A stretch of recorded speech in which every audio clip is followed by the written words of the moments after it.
Hello everyone, কেমন আছো সবাই? আশা করি সবাই খুব ভালো আছো, আমিও খুব ভালো আছি। তো আমার নতুন একটি মিনি ব্লগে তোমাদের স্বাগত জানাই।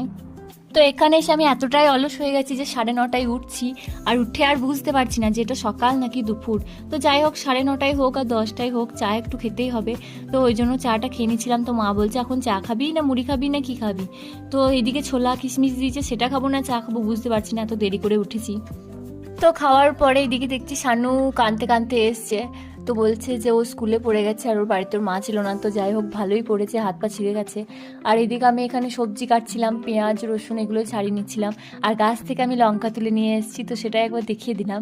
আর তারপর আর কোনো রকম ভিডিও করা হয়নি। দুপুরে ভাত খেয়ে ঘুমিয়ে নিয়েছিলাম, আর ঘুম থেকে উঠে এখানে মুড়ি খেয়ে নিয়েছিলাম সবার সাথে গল্প করতে করতে। আর তারপরে এই সন্ধ্যেবেলাটা কাটতেই চায় না। তো তারপর আমি বৌদিদের বাড়ি গেলাম, আর শানু দেখছি এখানে রুটি করা শিখছে, বাচ্চা মেয়ে রুটি করছে। আমি হয়তো ভাবলাম ও হয়তো রুটিটা ভালো করে বানাতে পারবে না, তারপর দেখলাম যে না, ভালোই বানাচ্ছে। তারপর বাড়ি এসে দেখি এদিকে চিকেন রান্না হচ্ছে। তো চিকেন রান্নার পরে আমরা ভাত খেয়ে নিয়েছিলাম। তো আজকের মতো এইটুকুই। Thanks for watching. Tata, bye bye, দেখা হচ্ছে নেক্সট ব্লগে।